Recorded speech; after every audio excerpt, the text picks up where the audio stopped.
사도행전 20장 24절 한 목소리로 함께 봉독하십시다. 시작. 내가 달려갈 길과 주 예수께 받은 사명 곧 하나님의 은혜의 복음을 증언하는 일을 마치려 하면은 나의 생명조차 조금도 귀한 것으로 여기지 아니하노라. 아멘. 우리 권순현 목사님 나오셔서 하나님의 은혜의 복음이라고 하는 제목으로 주의 말씀 전해 주시겠습니다. 할렐루야. 환영합니다.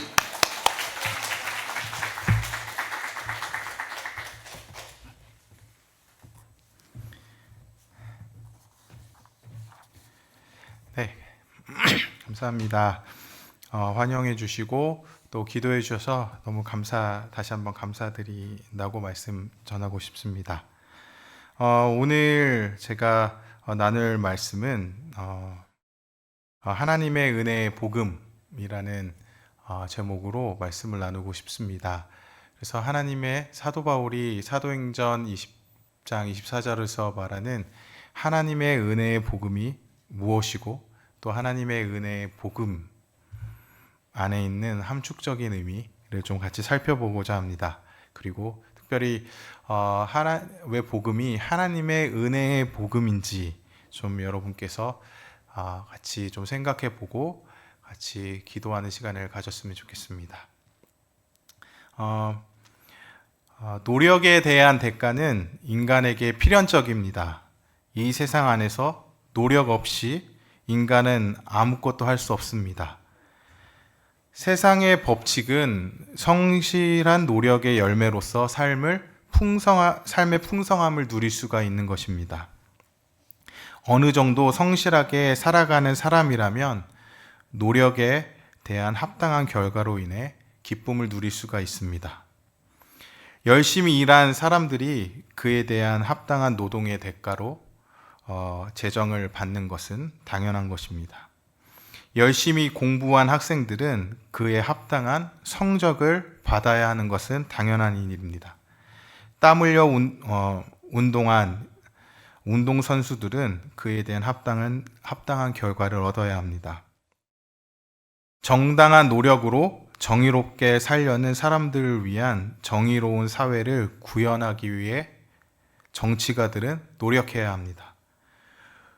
노력 없이 이 세상에서 성공적인 삶을 살려고 하는 것은 분명히 거짓된 것입니다. 소위 한탕의 꿈은 거품과 같은 것이라고 할 수 있습니다. 여러분, 그렇지만 인생을 살다 보면 우리가 아무리 노력해도 되지 않는 그러한 영역에 우리가 부딪힐 때가 있습니다. 열심히 땀 흘려 노력했음에도 불구하고 실패와 직면해야 되는 경우가 종종 있습니다. 특별히 지난 코로나 기간 동안 많은 사업가들의 노력이 실패로 돌아갔습니다. 가게들은 문을 닫아야 했습니다. 성실하게 살면서 취업을 준비했는데 자신에게 기회조차 주지 못하는 젊은이들이 한탄하고 있는 것을 쉽게 볼 수가 있습니다.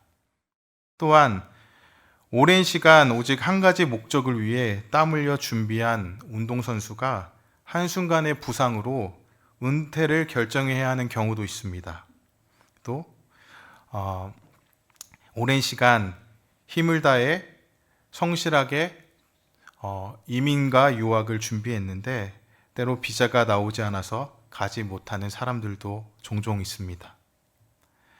이처럼 삶은 항상 노력해야 합당한 결과를 받아야 되지만 그렇지 못하는 경우가 우리 삶에 흔히 일어나곤 합니다. 이런 점에서 삶은 모순적이라고 할 수 있습니다. 영어로 말하면 이 모순은 아이러니입니다. 삶은 아이러니합니다. 전도서 1장 2절에 전도자는 이렇게 이야기합니다. 전도자가 이르되 헛되고 헛되며 헛되고 헛되니 모든 것이 헛되도다. 구약학자들 안에 이 헛되다라는 의미에 대한 다양한 해석들이 존재합니다. 일반적으로 잘 알려진 해석들은 이 헛되다라는 의미가 바람 같다라고 말하곤 합니다. 바람과 같다라는 것은 무의미하다라는 것을 이야기합니다. 그래서 우리가 전도서 1장 2절 읽을 때 헛되다라는 것은 흔히 삶은 무의미하다라고 쉽게 이해를 할 수가 있습니다. 그렇지만 제가 좋아하는 해석이 있습니다. 크레이그 바솔로뮤라는 그 구약학자가 있습니다. 이 구약학자는 이 헛되다라는 의미를 아이러니하다라고 해석을 합니다. 그러니까 삶은 모순적이다라고 해석을 하는 것이죠.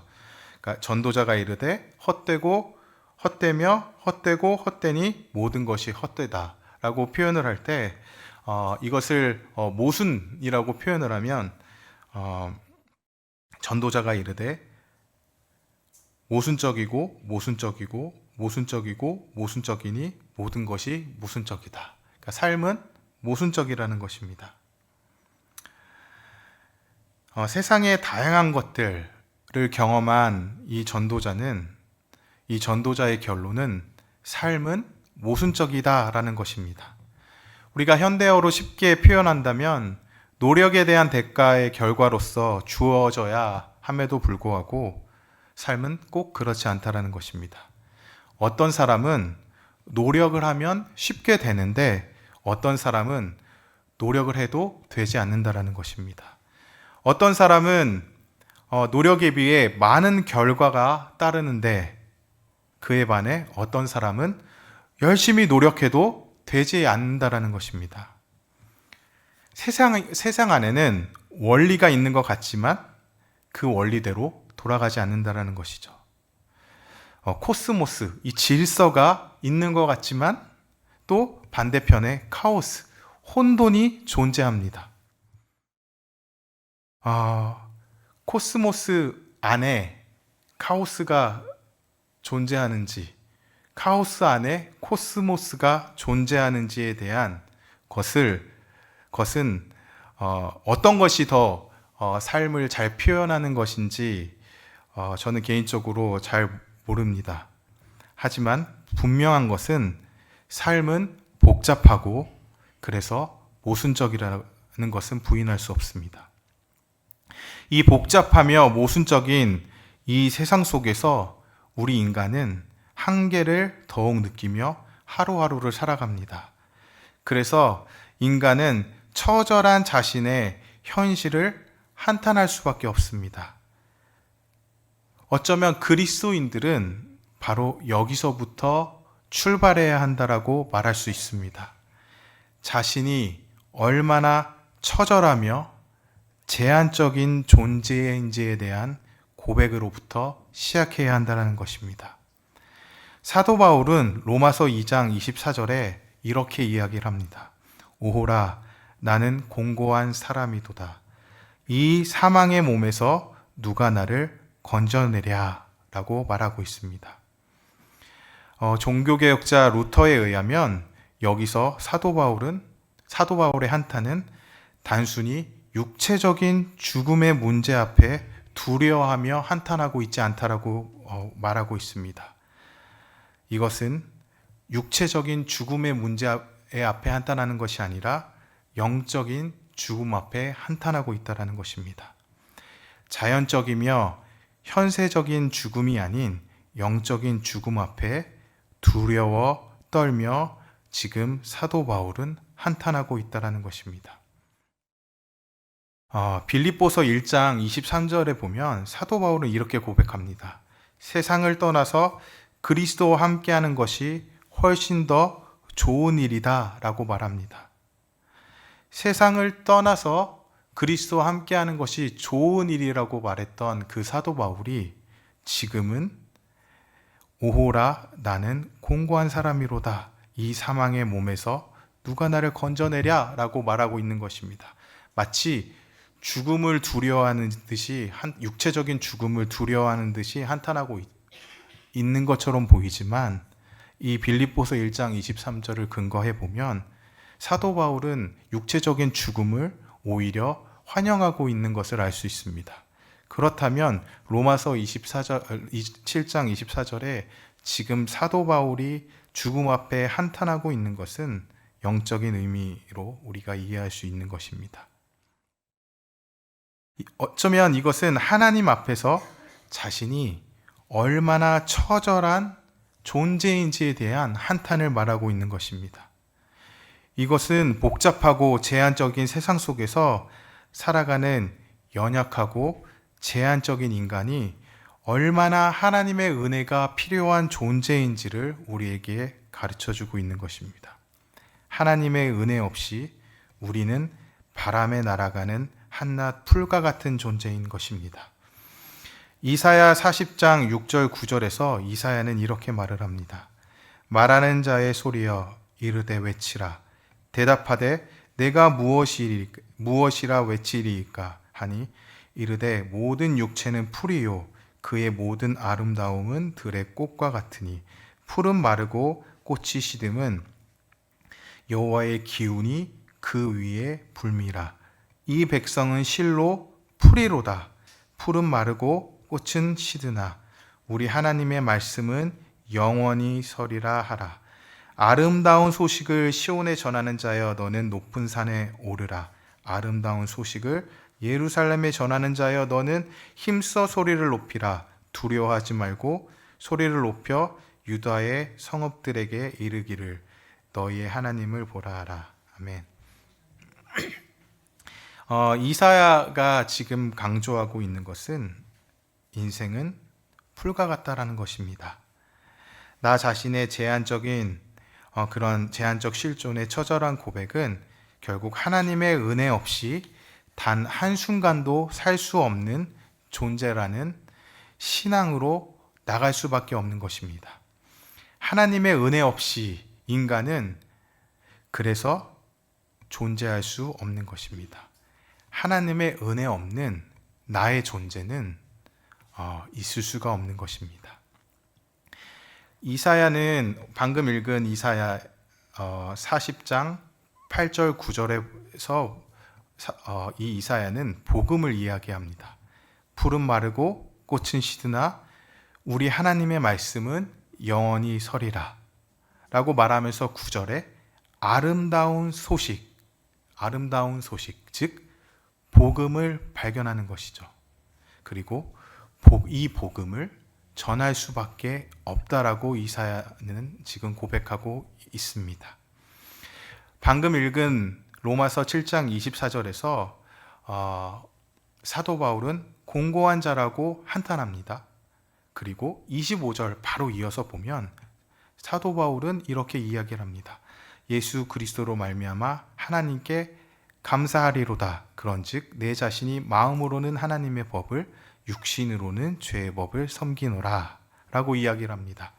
한탄을 하지만 자신의 처절한 실존과 제한적인 그 부족한 인간으로서의 그 존재 현실을 당면하면서 한탄을 하지만 바로 그는 복음을 이야기합니다.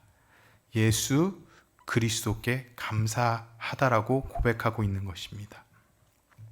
이사야의 말과 바울의 이야기를 하나로 합쳐서 이야기하면 이렇습니다. 하나님의 말씀이신 예수 그리스도 안에서 하나님의 은혜는 인간을 처절함 속에서 구원해 내십니다. 즉 하나님은 죄로 인해 혼란과 제한 속에 살아가는 풀과 같은 인간을 예수 그리스도 안에서 구원해 내시는 은혜의 하나님이십니다. 오늘 읽은 사도행전 안에서 바울이 고백하는 하나님의 은혜의 복음은 바로 이런 의미를 가지고 있는 것입니다. 하나님의 은혜 앞에서 인간의 노력은 무의미해집니다. 인간의 노력은 하나님의 논리 안에 설 곳이 없습니다. 인간이 아무리 노력해도 하나님의 은혜를 달 한 톨도 바꿀 수가 없습니다. 바울은 이런 의미를 에베소서 1장 3절 5절에서 구체적으로 말하고 있습니다. 그는 이 은혜의 복음의 근원을 하나님의 선택이라고 이야기를 합니다. 에베소서 1장 3절 5절에 바울은 이렇게 고백합니다. 찬송하리로다. 하나님 곧 우리 주 예수 그리스도의 아버지께서 그리스도 안에서 하늘에 속한 모든 신령한 복을 우리에게 주시되 곧 창세전에 그리스도 안에서 우리를 택하사 우리로 사랑 안에서 그 앞에 거룩하고 흠이 없게 하시려고 그 기쁘신 뜻대로 우리를 예정하사 예수 그리스도로 말미암아 자기의 아들들이 되게 하셨으니 라고 말하고 있습니다. 세상이 있기 전에, 창세 전에 하나님은 이미 하나님 그리스도 안에서 우리를 선택하셨다라는 것입니다. 하나님의 자녀로서 우리는 그리스도 안에서 선택받은 존재입니다. 세상이 존재하기 전에 이미 앞서서 우리는 하나님의 자녀로서 하나님의 자기 결정 안에서 이미 존재하기 시작한 것입니다. 이 하나님의 은혜로운 결정은 영혼 안에서 발생한 것입니다. 하나님은 우리의 시간이 존재하기 전에 이미 영혼 안에서 이미 우리 모두를 그리스도 안에서 선택하기로 단번에 결정하신 것입니다. 우리가 시간을 생각해 보면 우리는 사람의 시간은 과거, 현재, 미래 이렇게 말할 수가 있는 것입니다. 그렇지만 하나님의 시간은 영원입니다. 인간의 시간을 포함하기도 하지만 인간의 시간을 초월하기도 한다라는 것입니다. 하나님은 영원 안에서 세상이 있기 전에 영원 안에서 그리스도 안에서 단번에 모든 구원의 사역을 완성하신 것입니다. 하나님은 그 영원 안에서 우리를 선택하실 때, 그리스도 안에서 우리를 선택하실 때 과거, 현재, 미래 모든 것들을 이미 앞서 보셨습니다. 이렇게 건반이 있지 않습니까? 그러면 건반은 하나, 둘, 셋, 넷 이렇게 다 우리의 흰 건반을 보면 다 각기 있죠. 그런데 코드가 있습니다. 화음이 있습니다. 만약에 C 코드다 그러면 도 미솔이죠. 그러면 한 번에 도 미솔을 누르면 화음이 꽝 이렇게 발생되는 거죠. 하나님은 이 모든 이 개개인의 우리가 이 시간 또는 개개인 이 모든 것들이 하나의 건반이라면 하나님은 이미 이 세상이 있기 전에 단번에 하나님의 코드를 한 번에 빵 누르신 거죠. 하나님이 빵 누르심으로 인해서 하나님은 단번에 이미 세상이 존재하기 전에 하나님의 구원은 이미 완성된 것입니다. 이게 놀라운 것이죠. 그리고 우리는 그 하나님의 구원의 계획 안에 존재하게 된 것입니다. 그렇기 때문에 우리는 하나님의 은혜 없이 살아갈 수가 없는 것입니다. 이미 세상이 존재하기 전에, 시간이 존재하기 전에 하나님의 계획 안에 내가 존재했다면 나의 존재는, 나의 노력은 아무것도 아닌 것이죠. 내가 노력해서 할 수 있는 그 어떤 것도 하나님의 계획하심 앞에 설 곳이 없다라는 것입니다. 그러니까 사실은 더 놀라운 사실이 있습니다.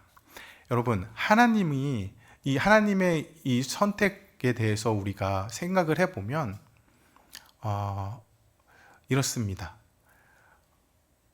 하나님이 누구신지에 대해서 우리가 더 생각해 볼 수가 있습니다.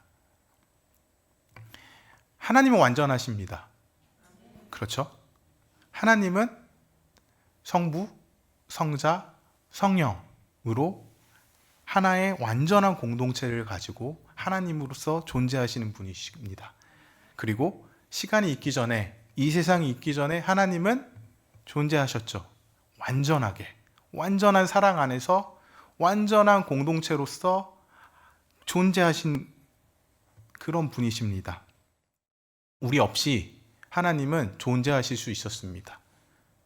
그렇잖아요. 나 없이 하나님은 존재하실 수 있었던 분이십니다.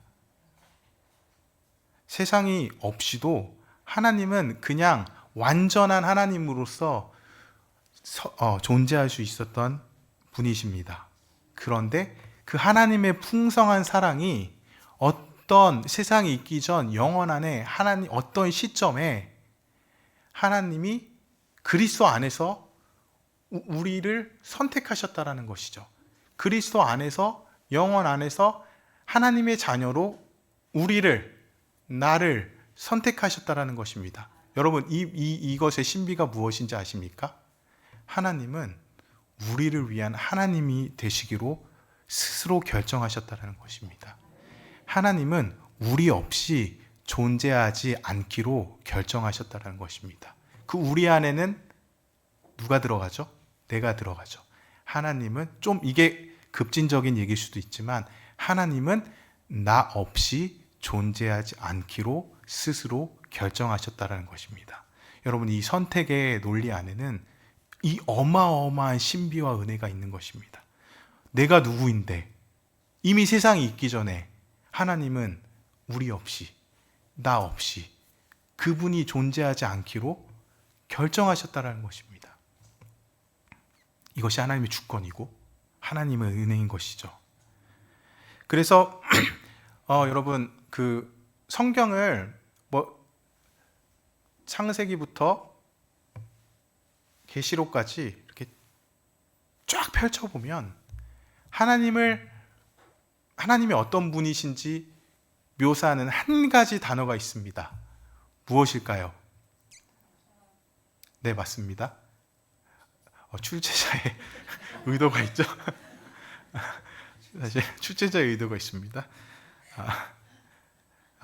임마누엘, 네, 임마누엘입니다. 마태복음 1장 23절에 보라, 처녀가 잉태하여 아들을 낳을 것이요 그 이름은 임마누엘이라 하라 하셨으니 이를 번역한즉 하나님이 우리와 함께 계시다 함이라 라고 마태는 이야기하고 있습니다.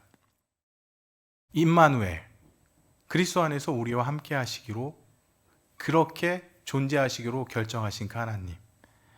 하나님은 우리 없이 존재하지 않기로 결정하셨습니다. 그것이 하나님의 사랑입니다, 여러분.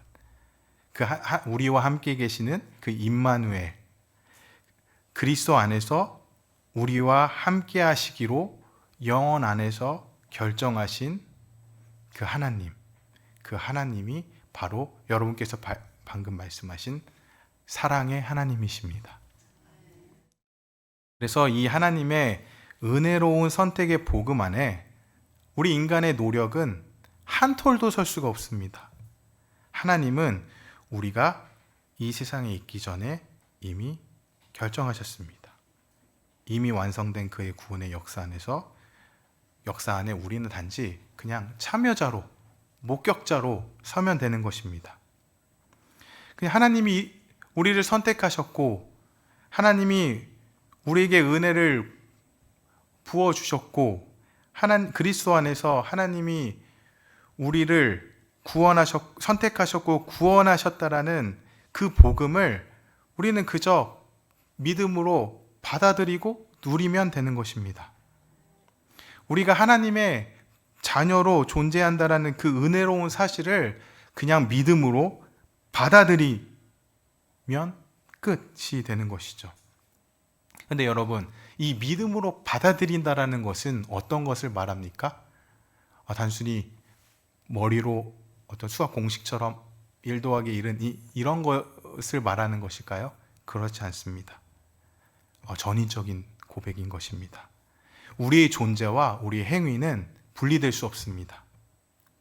우리의 생각과 우리의 말과 우리의 행위는 분리될 수가 없는 것이죠. 어떤 사람이 말은 이렇게 하지만 행동은 이렇게 한다? 그러면 어떤 것이죠? 뭘 믿어야 될까요? 말을 믿습니까? 행동을 믿습니까? 행동을 믿죠.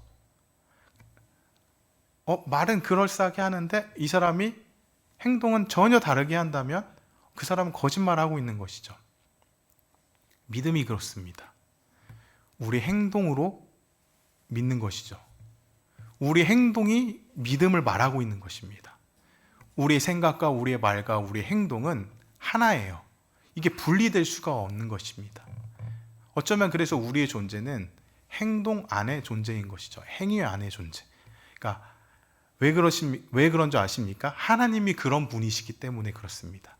하나님의 이미지대로 형상된 우리는 어쩌면 하나님이 가지고 계신 그 성품대로 창조되었을 것입니다. 하나님의 말과 행동은 일치하나요? 불일치하나요?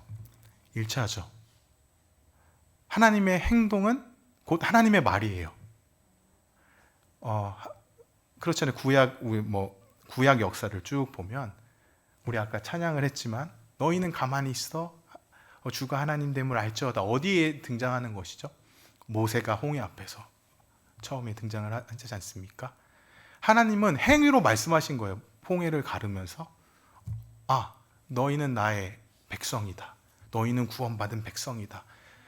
홍해를 그 하나님의 행동을 보여주시면서 하나님이 어떤 분이신지 말하고 있는 것입니다. 마찬가지예요. 우리가 신앙생활을 할 때 우리의 행동을 통해 우리의 믿음을 말해야 되는 것이죠. 행동 따로, 생각 따로, 말 따로 이런 거는 전혀 존재할 수가 없는 것입니다. 우리의 행위는 곧 우리의 믿음을 말하고 있는 것입니다. 그래서 우리가 가장 중요한 것은 우리의 삶의 방식이 중요합니다. 그리스도인으로서 살아가는 방식이 중요한 것이죠. 만약에 우리가 하나님의 은혜 없이 살아갈 수 없는 존재라면 우리의 삶의 방식도 우리의 삶의 행위도 하나님의 은혜 없이 살아갈 수 없는 행위가 되어야 되는 것입니다. 우리가 이렇게 고백해요.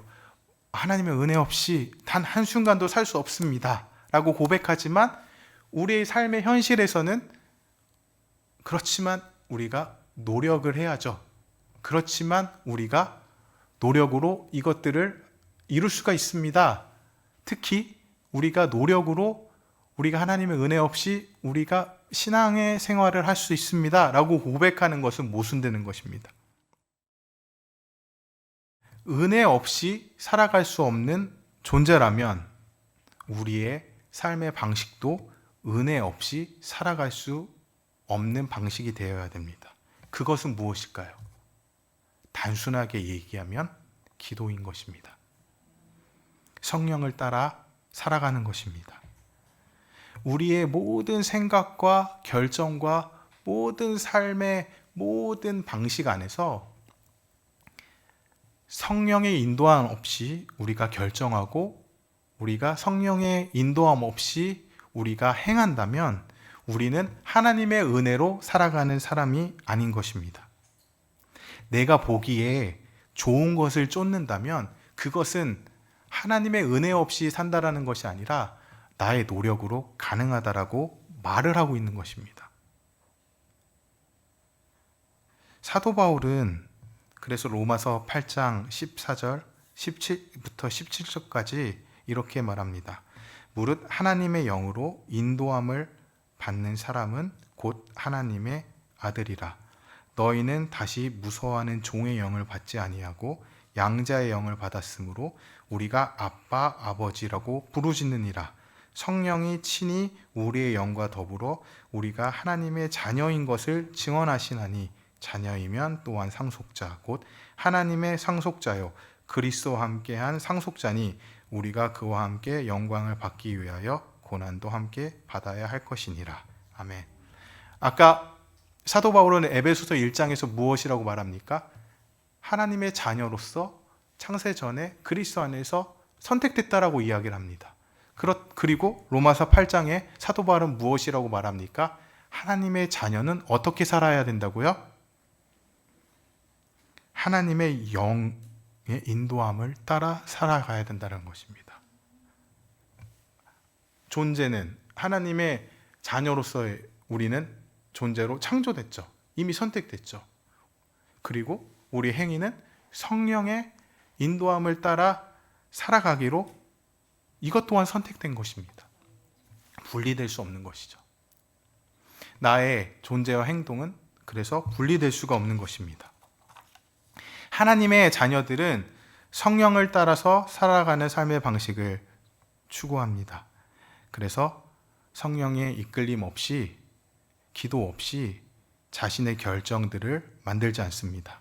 그것이 사도 바울이 방금 읽은 로마서 8장에서 고백하는 것처럼 고난이 온다 할지라도 그리스도인들은 하나님의 뜻을 따라 살아가는 사람입니다. 어쩌면 그리스도인으로서 살아간다라는 것은 필연적 고난이 예고되는 것입니다. 왜냐하면 세상과 충돌하기 때문인 것이죠. 성령을 따라 살아가다 보면 이건 세상의 상식과 때로는 전혀 맞지 않는 경우도 생깁니다. 그렇기 때문에 고난이 예고되는 것이죠. 초대교회 사람들이 바로 그랬습니다. 로마 제국에 주된 가치가 있었지만 그들은 그렇게 살지 않기로 결정을 했습니다.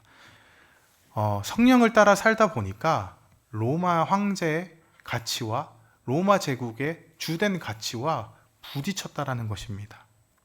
그러다 보니 신약 성경의 많은 부분에서 그냥 사도 바울이 얘기한 것만 봐도 이 로마의 이 제국적 가치와 그리스도인으로서 살아가는 성령으로서 살아가는 하나님의 자녀의 가치가 부딪히기 때문에 계속해서 고난이 있었던 것입니다. 오늘날도 그렇습니다. 세상에 주된 가치가 있습니다. 그렇지만 그리스도인으로 살아간다는 것은 때론 이 주된 가치와 저항하면서 살아가야 할 때가 있습니다.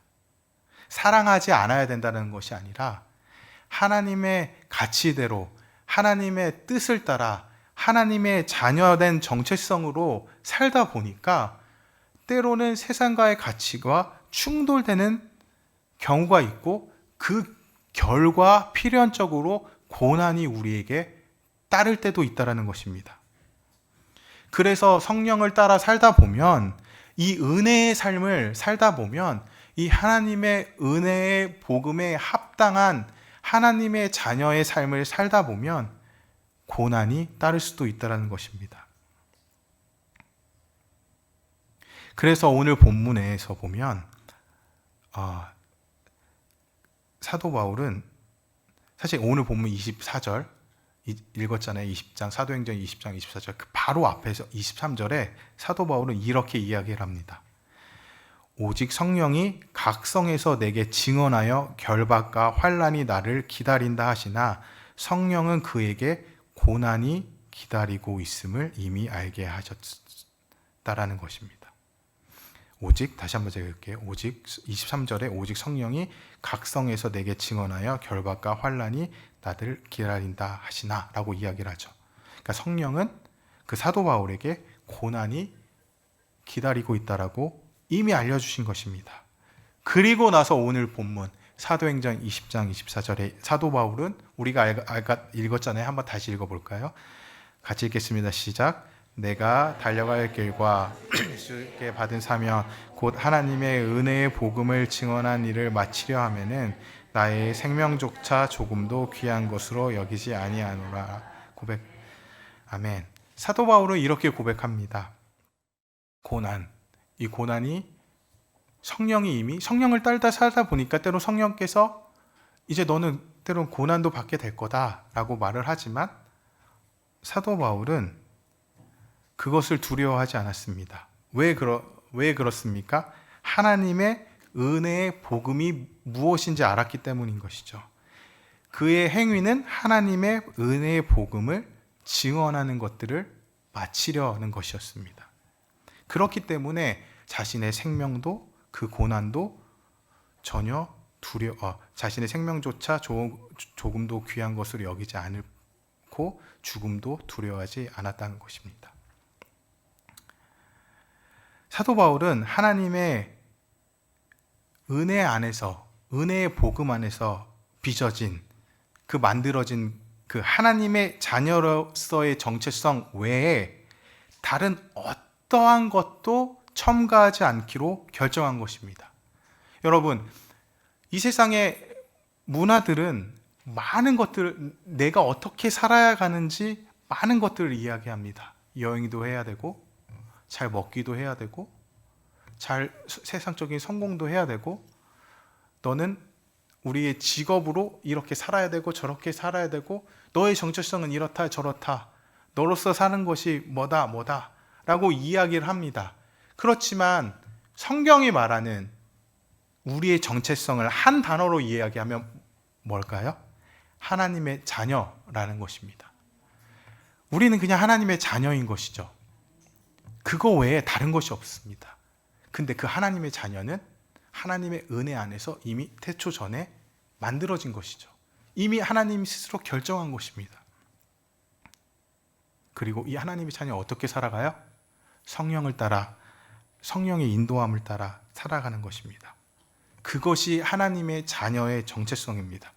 그러니까 우리가 무엇을 하든지, 우리가 어떤 형태로 존재하든지, 우리가 어떤 직업과 우리가 어떠한 삶을 살아가든지 하나님의 자녀로서 산다라는 것은 하나님의 은혜의 복음을 증거하는 삶입니다. 그것이 그리스도인의 정체성이고 그것이 교회의 정체성입니다. 이 하나님의 은혜의 복음을 증거하는 것들을 마치려 하는 그런 의지가 없이 우리는 이 세상에서 존재할 수가 없는 것이죠. 그것은 거품입니다. 아까 전도자가 얘기했던 헛된 것이죠. 무의미한 것입니다. 그리스도인으로서 우리는 하나님의 자녀입니다. 그리고 하나님의 자녀들의 공동체인 이 교회는 바로 이 예수 그리스도의 은혜의 복음을 온 세상 속에 증거하려는 그러한 열망으로 살아가는 그러한 공동체인 것이죠. 그렇기 때문에 교회는 선교적으로 존재할 수밖에 없는 것입니다. 여러분, 하나님이 아까 얘기했던 하나님이 어떻게 존재하시기로 결정했죠? 하나님은 스스로 계신 분이지만, 하나님은 스스로 계실 수 있는 분이지만 우리 없이, 그리고 우리를 위해 존재하지 않기로 스스로 결정하신 분이십니다. 그렇다면 우리는 어떠한 존재가 되어야 할까요? 세상 없이 존재하지 않기로 우리는 결정해야 되는 사람들입니다. 타인 없이, 타자 없이, 세상의 복음을 증거하는 것 없이 우리는 이 세상에 존재하지 않기로 결정해야 되는 것이죠. 그래서 예수님은 두 가지 그 본질을 우리에게 말씀해 주고 계십니다. 하나님을 사랑하는 것과 이웃을 사랑하는 것이죠. 분리될 수 없는 것입니다. 하나님을 사랑하는 것은 이웃을 사랑하는 것입니다. 세상에 복음을 증거하려고 하는 그러한 의지 없이 우리는 존재할 수 없습니다. 만약에 그렇게 여러분들이 사신다면 거품과 같은, 바람에 날려가는 그 풀과 같은 삶을 살고 있는 것입니다. 그래서 하나님이 그러셨던 것처럼 우리도 세상 없이, 세상을 사랑하는 것 없이 존재하지 않기로 결정해야 되는 것이 그리스도인들의 하나님의 자녀로서의 정체성입니다. 그 일들을 위해 우리는 어떻게 하나님이 나를, 교회를 쓰시고 사용하기 원하시는지 성령께 기도 가운데 묻고 그 성령을 따라 행동할 때, 그때서야 비로소 우리는 삶의 풍성함을 누릴 수가 있는 것입니다. 그것이 바로 하나님의 자녀의 정체성이고 그들의 선교적인 삶의 방식인 것입니다. 성도 여러분, 우리가 사는 세상은 복잡하고 모순적입니다. 그 어느 누구도 불안한 현실을 예측할 수 없습니다. 불안은 현대인들의 삶을 더욱더 앞으로 이끌어 갈 것입니다. 그러나 이 한 가지 사실, 우리는 예수 그리스도 안에서 하나님의 은혜 안에서 선택된 하나님의 자녀라는 것입니다. 자녀는 성령을 따라 행하는 자들입니다. 우리의 노력이 아닌 하나님의 은혜의 통치를 받는 자들입니다. 은혜 없이 단 한순간도 살 수 없는 자들입니다. 불안한 현실 속에서 우리가 의지해야 하는 것은 성령을 따라 오직 예수 그리스도의 은혜의 복음을 온 세상에 증거해야 하는 것뿐인 것입니다. 성령이 이끄는 나의 작은 부분을 실천할 때, 그때서야 비로소 우리는 하나님의 자녀로서 살 수 있는 것입니다. 여러분들이 바로 이 하나님의 은혜의 복음을 그렇게 증거하는 자들이 될 수 있기를 축원합니다.